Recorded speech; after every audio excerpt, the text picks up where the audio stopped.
Hello everybody, this is Toys R Us, and for this special figure showcase and review we're going to be looking at the 2010 Transformers Generations Cliffjumper figure. So what we're going to do with this video, we're going to have a detailed look at him in both of his modes to help you decide how you want to display him. We're then going to have a look at the accessory that comes with him to help you know if yours is complete. Because he's quite an old toy, we're going to have a look at things that you need to be aware of if you have to purchase him one yourself. We can have a look at other figures that have shared the same mould, and indeed do some comparisons with some other Cliffjumper figures that have been released down the Generations toy line, including his Generation 1 self. So, as you can see, quite a bit to get through today. So if you're not subscribed to this channel, I'd like you to hit that subscribe button for me now, please, because it really will help me and this channel out. Right, so what we've got in front of us, to be honest, it's a great figure. Let's do some first impressions first of all, and you can see that we've got a lovely, really detailed head sculpt there. It's got full rotation, full articulation, it's on a ball and socket, lovely details on the eyes and the side of the face, and I think this is great. This is, I suppose, one of the first attempts really at the Cybertronian modes that they did for figures. The only negative for this is that because he's got these huge wheels on his forearms, these can get quite loose, and indeed some cases they don't always hold into place. He's got ball and socket joints there on the shoulder. He's got, are they ball and socket? Yeah, ball and socket on the hips. He's got a waist swivel, he's got a knee bend, he's got an ankle tilt and rock, and he's even got wrist swivel. So for a figure that, you know, it's well over 10 years old, he is really articulate, and the colour scheme again is brilliant. There's the loose bit I was on about earlier. The translucent plastic just really works. It's just such a good look for this particular figure, and this is of course based on the game War for Cybertron, not the Netflix series. This is way before then. Here is the accessory that comes with him, and we're going to have a look how we can attach and fit this in both modes in a second. What we need to do now though is have a quick look at him in his alternate mode and see how he looks there. Okay, we're back, and as you can see, he's in his alternate mode. Quick apologies for no transformation process on this video. That's for a couple of reasons. One is to keep the main length of the video down, and two is not to spoil it for people who don't want to see it. However, it will be uploaded separately, so if you want to watch it, you can watch it separately after this if you'd like.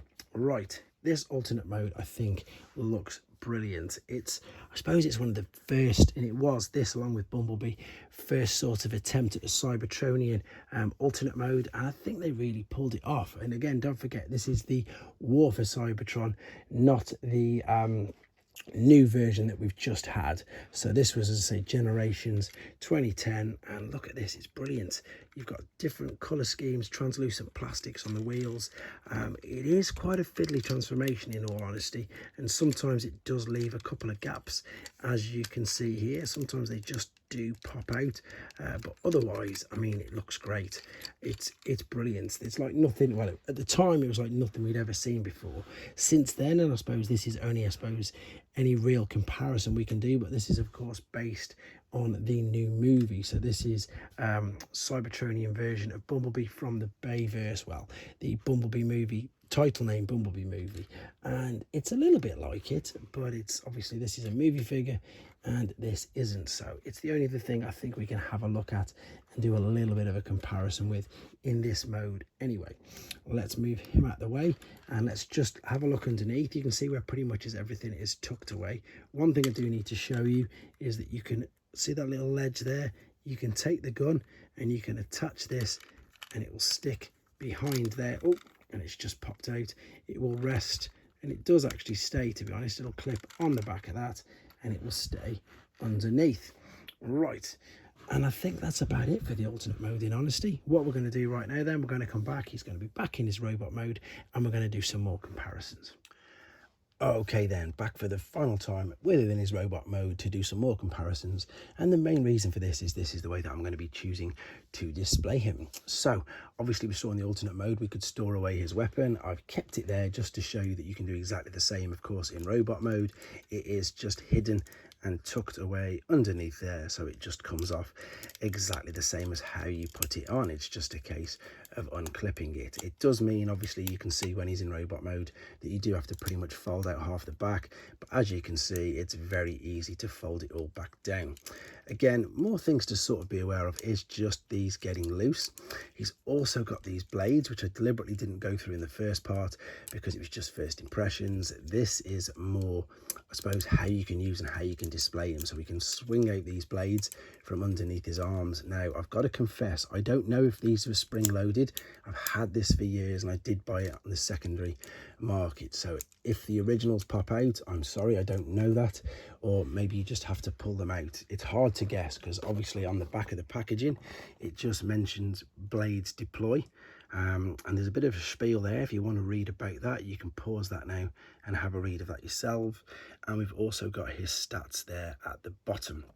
When he's packaged, funnily enough, he is tied in with ropes and he's in full, as I say, attack mode. He's got both blades out and his gun, which is great. So again, it's a brilliant figure. I do really like it, and I think the color scheme works. I know Cliffjumper's red, but I think the color scheme, and I said in the first part, with this translucent plastic and especially with these blades, I think just really works for him. Even more so, let me just get him to balance a bit better. You can move these shoulders around as much as you want. Now, he was, as I suppose it happens a lot of the time, really. Unfortunately, I don't have a loose one of these, but this is Bumble Bee. And here we go. Funnily enough, you can see there it says War for Cybertron on his packaging. And this is, of course, as I said, based on the game. But you can see that Bumble Bee shares the same mold, and I just don't think it looks as good. I think this version looks way better, to be honest. Again, same mold, just different color scheme and head sculpt. Let's move that out of the way. Now, this is a bit of an unfair comparison because this is, of course, his G1 and it's based on his Earth mode. But as you can see, leaps and bounds, huge improvements on that. Then I've got another Cliffjumper, and funnily enough, this isn't a Cybertronian mode. This is his IDW incarnation. This was from the Thrilling 30 lineup. I think it was 2014 or maybe 2013, but from the Thrilling 30 toy line. And again, I've got a new one, but unfortunately it's not opened. This is his latest incarnation, and this is his Earthrise version. So I suppose the common thing with this is he's always been quite a small figure, and this one breaks the mold because he's much bigger. I mean, if we were to take him out, he's probably only going to be about that sort of height.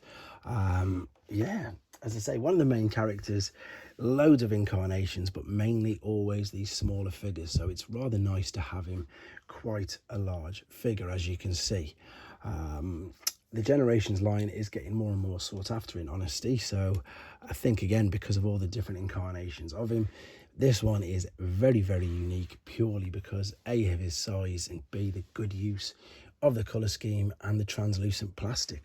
I think that's pretty much all there is to say about him. Really good figure. I'm not even too bothered about the back kibble either, to be honest. It's quite well disguised and hidden at the back, and even on carpet, as you can see, he manages to balance a stand and display really well. Let me know what you think of him then, guys. Have you got one yourself, or is it one that potentially you may be after for yourselves as well?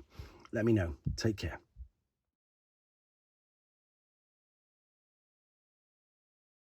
Thanks for watching. Like and comment, and don't forget to subscribe.